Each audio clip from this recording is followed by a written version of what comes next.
Mimi siamini tena ukimya wa kijijini usiku, kwa sababu niliona watoto wakicheza, lakini hawakuwa peke yao.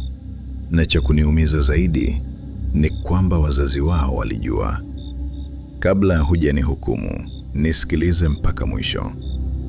Hii si hadithi ya kubuni. Haya ni mambo yaliyotokea kweli kijijini nilikokulia.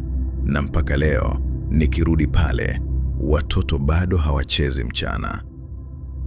Nilizaliwa na kukulia kijiji kimoja mkoani Morogoro, mbali kidogo na barabara kuu. Nyumba za udongo, paa za makuti na uwanja mdogo katikati ya kijiji ambako zamani tulicheza mpira. Lakini kitu kimoja kilikuwa tofauti na vijiji vingine. Watoto hawakuwa wanacheza mchana. Mchana ulikuwa kimya. Hakukuwa na makelele ya watoto, hakuna vumbi la kukimbizana, hakuna kelele za kicheko. Ilikuwa ni ajabu, lakini nikiwa mdogo sikutilia maanani sana. Nilipofika miaka kama 15, ndipo nilianza kuuliza maswali. Nikamuuliza mama, mbona watoto wa hapa hawachezi mchana kama sehemu zingine? Mama alimitazama kwa macho makali, akasema kwa sauti ya chini, hayo ni mambo ya kijiji, usichimbue. Neno usichimbue lilikaa kichwani mwangu vibaya. Kwa kijijini, hilo lilimaanisha kuna mwiko.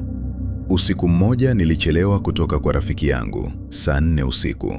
Nilipita karibu na uwanja wa kijiji. Nikasikia sauti za kicheko. Nilisimama ghafla. Watoto walikuwa wanacheza. Walikuwa wanacheza duarani, wakicheka kwa sauti ndogo kama wanaimba wimbo wa zamani. Lakini kulikuwa na kitu kilinifanya nihisi baridi mgongoni. Michezo yao haikuwa ya kawaida. Nilijificha nyuma ya mti. Mwangaza wa mwezi ulikuwa mkali kiasi cha kuona vivuli vyao vizuri. Nilipoangalia vivuli, nilitetemeka. Watoto walikuwa wadogo, lakini vivuli vilikuwa virefu na vingine vilikuwa na mikono mirefu isiyo ya kawaida.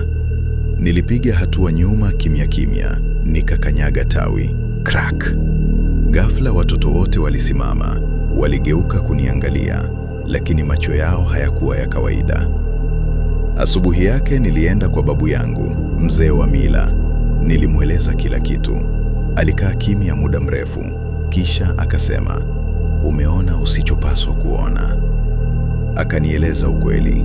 Zamani kijiji kilifanya ahadi kwa mababu. Watoto waliruhusiwa kucheza usiku tu, kama ishara ya heshima na kulinda kijiji. Mchana ni wa walio hai, usiku ni wa waliotangulia. Nilihisi koo linakauka.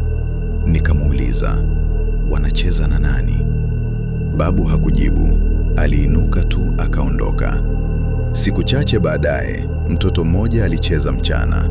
Alikuwa mgeni, mtoto wa mtu aliyerudi kijijini baada ya miaka. Usiku ule ule, kulikuwa na kilio. Asubuhi mtoto yule alikuwa kimya kabisa. Hakupiga kelele, hakutabasamu tena. Tangu siku ile, hakuna mzazi aliyethubutu kuvunja mwiko. Miaka ilipita, nikahama kijijini. Lakini mwaka jana nilirudi. Kijiji kilikuwa kile kile, na mchana bado ulikuwa kimya. Usiku nilisikia tena kicheko. Lakini safari hii sikusogea karibu, kwa sababu nilijua ukweli. Watoto hawachezi peke yao, na hawachezi kwa hiari yao. Kama utawahi kwenda kijijini ambako mchana kuna ukimya wa ajabu, usiulize maswali mengi, na